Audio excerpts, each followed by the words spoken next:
Well, we've been led to believe a lot of things that just aren't true.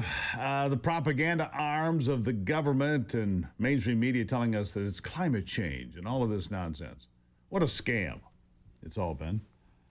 What a scam. We were just talking about America runs on vast quantities of cheap energy, and it sets me up perfectly for Frank Lasee, the president of Truth in Energy and Climate and a former Wisconsin state senator. Frank, thank you for being here. Thanks for having me on. Greatly appreciate you being here. Look, these climate reports have been doctored for years. I mean, Al Gore told us there'd be no snow. I think you should tell the people in northern Michigan that got 200 inches this year, there'd be no more snow. It'd be rare and unusual. Probably not unusual in Wisconsin this year either. What about all these fake reports? Is now it's all being exposed. It's been a scam. It's been a con job, hasn't it? It absolutely is a con job. They've gone back, NOAA, National Oceanic and Atmospheric Administration, that keeps, they had 1,218 climate stations that measure the temperature, the weather, and the precipitation. They now only have 800, but they make up the data for 400 of them on a regular basis. And sometimes they make up the data, they estimate it, they call it. It's in the records for a third of their database. If I was making up a third of a database, I could give you any number I want. That is exactly what they're doing. They're doing this in England. They're doing it in Australia. They're doing it throughout the Western world. So they're making up the temperature and they're cooking the temperature books, number one. They've had to do that. And interestingly, they adjusted and they've admitted to it. They're adjusting the past temperatures. And interestingly, they've cooled the past and warmed the last present. Since 2008, it seems they've been warming them pretty consistently. And we have the urban heat island effect. Well studied, well documented, and we notice it. You can notice it on any day, whether summer or winter. When you go from a rural area with a lot of trees and greenery and open spaces into a city, it heats up by 7, 8, 9, even 10 degrees. That extra heat is an urban heat island effect. We have temperature stations that they're still operating in areas that were once rural and are now suburban or urban. Well, and Frank, the other thing that I see is, if I may, I see that many of these reports, weather reports, come from the local airport. Again, it's paved, concrete, or asphalt. That's a heat retention center. Why not have the climate station or the weather station out in the middle of a field by itself or an open grassy area, not on this concrete? I mean, wouldn't that make more sense? Well, they have about 100 of those that they've identified that have a long-term record of 100 years in precisely what you've talked about, in a pristine area that hasn't changed much. And you know what? There's not much warming there at all. But we have a milder temperature. That's the other part of this. They keep claiming it's getting hotter. It's not getting hotter. Our days are not getting hotter, but our nights aren't as cool. So we have a less hot during the day, a less cool at night, or cold in the winter at night. And we have a milder temperature, and you average the high and the low together, and you get a little bit warmer temperature. And that's what's going on. Milder is better. I mean, they've twisted all of this stuff on its head. CO2, yes, it's a greenhouse gas, but the most important and abundant greenhouse gas that's 50 times more abundant is water vapor.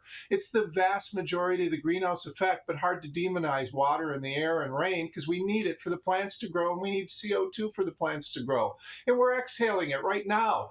It's the circle of life, folks. We learn about this stuff in grade school, and they've twisted it all on its head so they could regulate every single thing we do and make our energy and our food expensive. Frank, I'm pretty sure that when I was in grade school, they called CO2 the gas of life. That's what it wasn't, some poisonous greenhouse gas that was going to destroy the.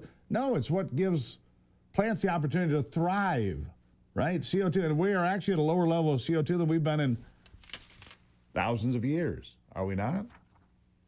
Plants grow far better at triple or quadruple the CO2 that's in the atmosphere. Greenhouses pay to add it because it pays to add it because the plants grow so much better. Yeah. They tolerate heat and they tolerate drought better. The world naturally is reclaiming deserts because plants grow better with more CO2. They have less breathing holes called stomata, so they can tolerate heat and drought better. So we're greening the area around the deserts of the world naturally, and you can Google this. Naturally, naturally, the forests the size of France or Texas have regrown around the world doing very little. The world's 35% greener in the last 40 years. They're turning this all on its head. Crops are the yields, the amount you get per acre, and total harvest of virtually every food crop in the world, everywhere in the world, except where they screw it up, like Sri Lanka, listening to the globalists like the World Economic Forum and doing what they did. If you don't screw it up, things are getting so much better. And we shouldn't be regulating methane at all, but it's designed, there's no scientific reason for it. It'll take 270 years for methane to double, 270 years. And it'd still be tiny, tiny, tiny trace gas.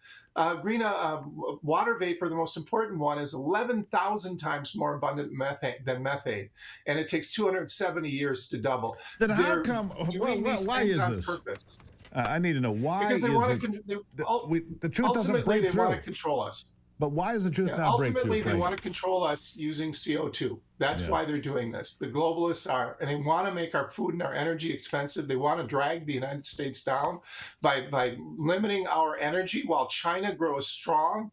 It's the worst thing for our country. Is all of this stuff is garbage. It's based on garbage science. Read about it in my book, very detailed, gives you great sources. Climate and Energy Lies. You can buy it on Amazon. Expensive, dangerous, and destructive. That is what this is about. It's controlling us and bringing our country down and taking away the leadership that we offer the world and giving it to China. It's so wrong, and we need to put an end to it. Frank, greatly appreciate you being here. Real quickly, the name of the book again?